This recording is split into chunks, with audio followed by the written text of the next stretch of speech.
I don't bring no bunga Bishop news story. My name Nandehi. And make a sharply yarn on a son to the website. It just happened.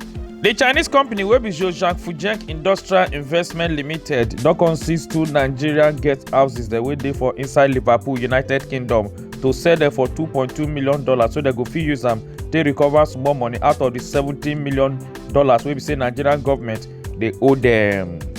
The Nigerian Navy don come discover one illegal local refinery wey dey use dey produce about 200 million litres of fuel every day for inside Rivers State, and na from the crude oil wey we say that they tiftalize, now they refine to fuel. The Commander Nigerian Navy ship NNS Pathfinder, Commodore Kajetan Anyoko, said he was shocked that people involved in the illegal refining activities have devised new means of using drums to refine the stolen crude. What we found out was quite revealing and striking in the sense that the oil thieves has moved away from the normal way of using metal storage tank to cook and refine illegally stolen crude oil to AGOs and other byproducts. They are now using drums to do the refining. The People's Democratic Party, wey be PDP, don come dey support to say make the former president of Nigeria, wey be Goodluck Jonathan, say make him come back and contest for 2027 presidential election.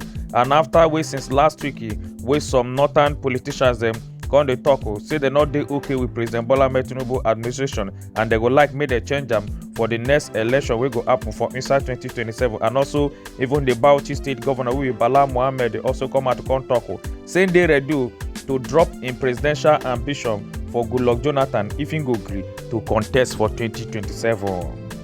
One Nigerian lady wey be Akilade Adekpemi don come yarn how she and her friend dey take escape moving after wey the bus wey dey enter to go Oshodi come catch fire a few weeks wey be say they wan graduate from university. As they come talk, say they be enter inside the bus to dey go Oshodi, so they wan go buy materials wey they wan use take sew to do their graduation party. Na in this gbege take happen as they come dey thank God for life.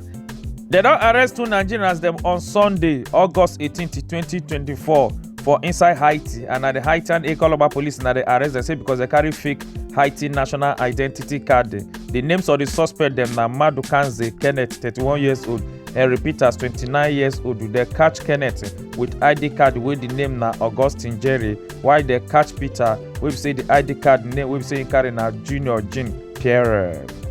The Ogbonge Nigerian musician wey be Charlie Boy aka Charles Oputa don come dey laugh the FCT minister wey be Nyesom Wike for the 1 million march support for President Bola Ahmed Tinubu when he organized for inside Rivers State, as the people there wey be say they come out come support am no complain at all for the 1 million march support wey make other Nigerians they come dey abuse those people, they come dey boo them. The wey be say they come out to don do the 1 million man march. As Charlie Boy come dey talk, say next time we say they see people, they say they'll come out to come support this kind of rubbish and stupid thing. Say me they use stone, they stone them well.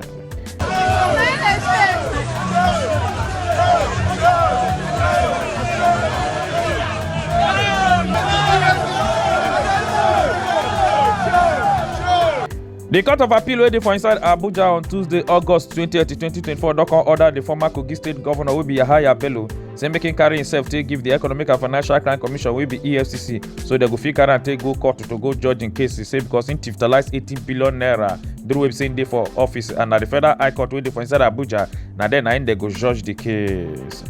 Some market women then don't come out to come yarn their mind on top this video. Say that eye don't clear now, and as it be like this now, say any better person will say come out whether na Hausa person or na Igbo. Say they go jejely take support the person. Say they not go do tribalism again. Say because tribalism not they pay at all. That time where my eyes now. Yeah. But now, when I see so, I will take my eyes to 5 because I don't want people to see on that one. My children want shop.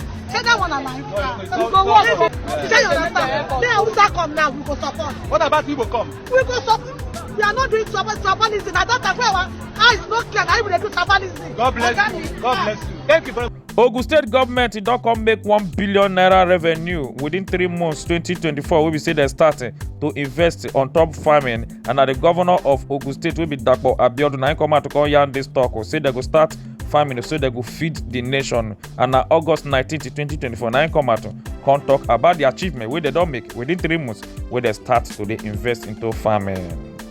The Ogbonge Nigerian comedian will be okay Bakasi don't come show on top this video for inside 1974 wey Nigerians dey go queue for filling station just to go buy fuel, and about 50 years now wey be say dis thing don happen, and till today say Nigerians still dey face the same wahala of fuel scarcity for inside Nigeria upon say Nigeria na nation wey be say dem dey produce fuel.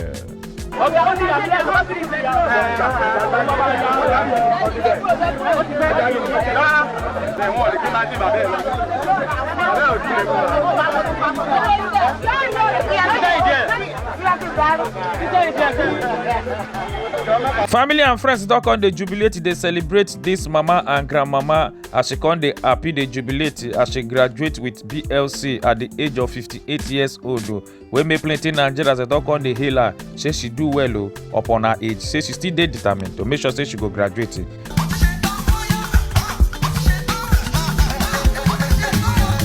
Was very rough. In fact, I felt like giving up, but I kept on going on. The time is to get to the top. Now I don't finish. To God be the glory. See me now, I don't graduate.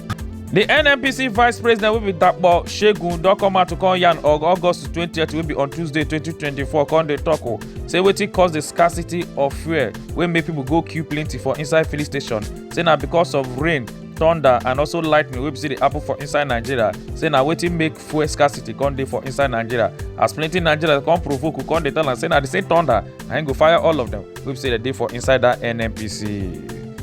They don arrest this Nigerian man with him 6 girl wey don become im wife say because dem dey maltreat the man children wey im former wife born for am, and 2 of them don come separate as dem dey beat the children dem anyhow, no come dey give them better food dey chop wey make hunger wan come kpai the children dem, as some of the children dey come go dey chop raw rice wey be say dem just see. No school, nothing. The golden person go go market. This guy, oh my Jesus. Oh my Jesus. How does that know you? Went up one. Wait for 1, 2, 3, 4, 5, and you refuse to take care of them. He couldn't get your answer. He said, can be social worker. Be a Nalia Hana Bonnet prison. The INEC Resident Electoral Commission for inside Ogun State wey be Niyi Ijalaye don come for collapse, so come kpai after the meeting wey be say they do for inside INEC headquarters for Abuja, and na on Monday evening, August 19th, 2024, na this gbege take happen. Yes, na Bishop News Club. My name na Nehi. Make una enjoy your day.